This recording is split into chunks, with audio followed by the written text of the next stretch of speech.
¿Qué onda? Bienvenidos a Black Lines Charlas. Hoy está conmigo Valeria otra vez. ¿Cómo estás, Valeria? Hola, bien, gracias. Ya te saludé antes, pero otra vez. Bien, aquí lista para sacar de dudas a muchas personas. ¿Sí te mandaron varias preguntitas? Sí, tenemos varias preguntas un poquito diferentes a las que siempre tenemos. Sí, nos mandan preguntas muy repetidas, entonces Sí. denle una escuchada a los capítulos anteriores para que se nos ocurran más preguntas, porque entre más capítulos, pues menos preguntas rebuscadas. Ajá. Y para los que apenas están viendo o escuchando este podcast, es un podcast de preguntas y respuestas de arquitectos estudiantes de arquitectura a un arquitecto. De hecho, estábamos pensando traer al ingeniero estructural, Ajá. pues también tienen dudas de estructuras, ingenierías. de ingenierías, pues también para que pues nos ayuden a responderlas.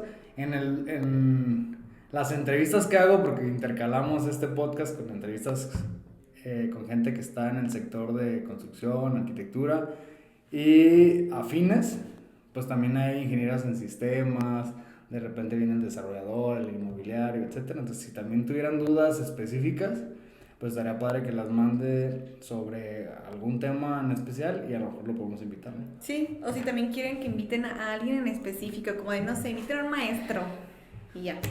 Necesito que venga Andrés Manuel, lo sentamos aquí y le El preguntamos cabecita de por qué algodón. opina más de los arquitectos. Uy, no, va a ser un podcast de 5 horas. Sí, viral. Ya sé, y no nos va a responder nada, ¿va? A ver, pues empezamos. Bueno, Vamos a responder la primera número pregunta, ¿no? uno. Te vas. Sí. La pregunta número 1 dice, ¿cómo salir de un bloqueo de ideas cuando estás en el proceso de diseño? O sea, de que ya se te quemó el cerebro, ya no sabes ni qué sabes diseñar. cómo seguir. Ajá. Yo creo que no pasa tanto, porque creo que esa parte de que te quedes sin ideas es como en la vida cuando ya no tienes motivación, que de repente estás bien motivado por ir al gym, para trabajar, echarle ganas y todo, y de repente no te quieres levantar de la cama porque estás burnout. Ajá. Entonces, creo que es por falta de propósito. Entonces, cuando tú te empiezas a poner metas y objetivos, comienzas a tener pues un propósito muy fuerte, que el mismo propósito te levanta porque sabes que si no actúas, no lo vas a cumplir. Entonces, cuando tienes un despacho, cuando tienes un cliente, pues el cliente te pone esos objetivos y te pone esos propósitos. Entonces, a veces no es tan difícil llegar a ellos.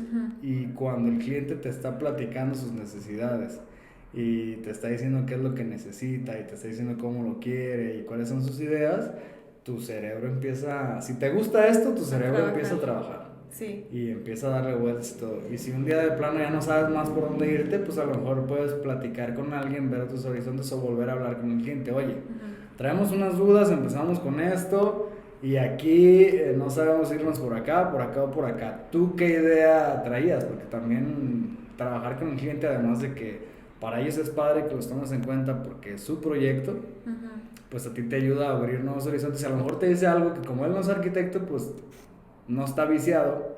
Entonces de repente puedes ir a algo que dices, mira, eso no lo había pensado.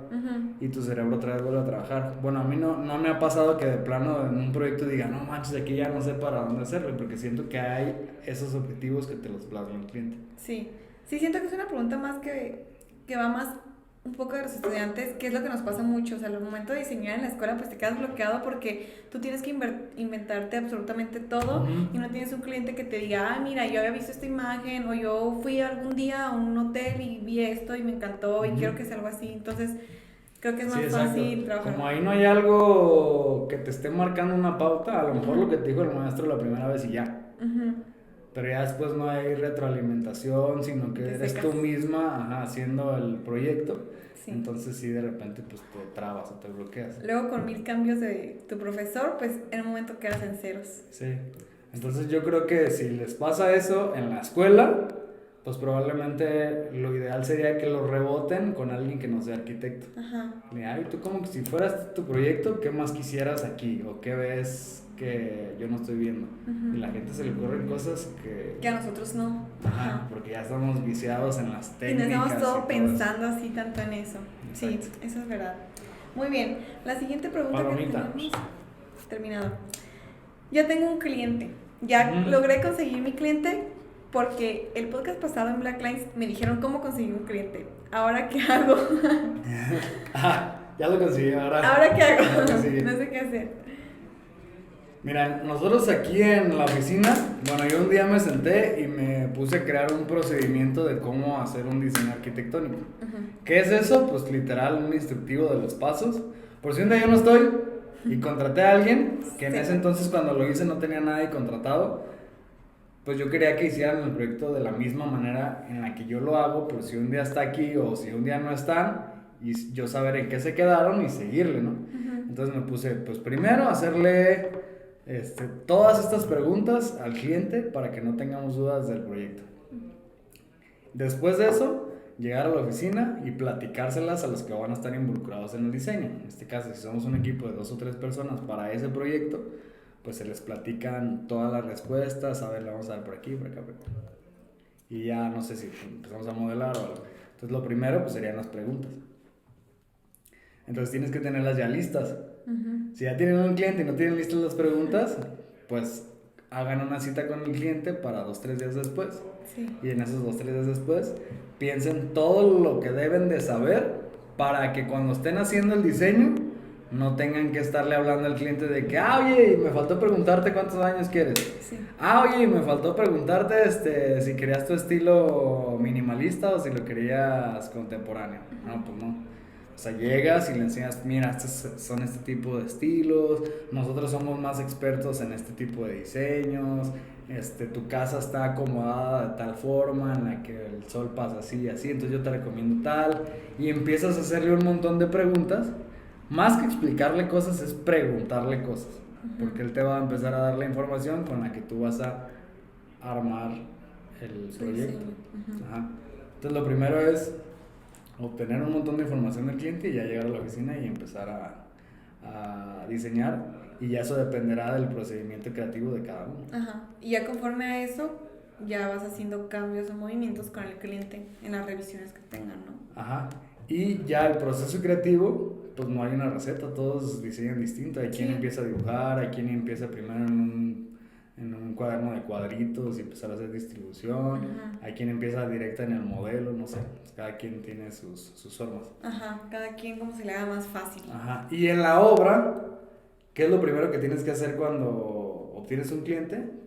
Pues si ya tienes gente, es nada más que sepas más o menos en cuánto tiempo puedes mover a la gente y a decirle, no, pues a partir del anticipo, en una semana ya te mando gente. Y si no, pues que te dé dinero. Y si no, pues que te dé unos 15 días. Si no tienes gente, nada más dame 15 días en lo que organizo a mi gente. Para comenzar. Y ya en ese tiempo, pues empiezas a hacer tu planeación. Y en ambos, tanto en el de obra como en el diseño, tienes que crear tu programita de tiempos. Y no necesariamente para que se lo entregues al cliente. A lo mejor el cliente ni sabe ni qué es un programa de obra y no te lo pide. Hay gente que sí. Pero internamente te sirve mucho porque ves tus tiempos, ves tu mano de obra, todo, y ya más o menos calculas de cuánto tiempo no te tienes que pasar para que te sea reditable el proyecto. Entonces yo creo que primero pedirle tiempo al cliente para mandar gente y en ese tiempo aprovechar para hacer la planeación, tu programa de obra o tu programa de diseño. Para que termines en tiempo. Y que no te quedes sin dinero. Y que no te quedes pagando el proyecto tú.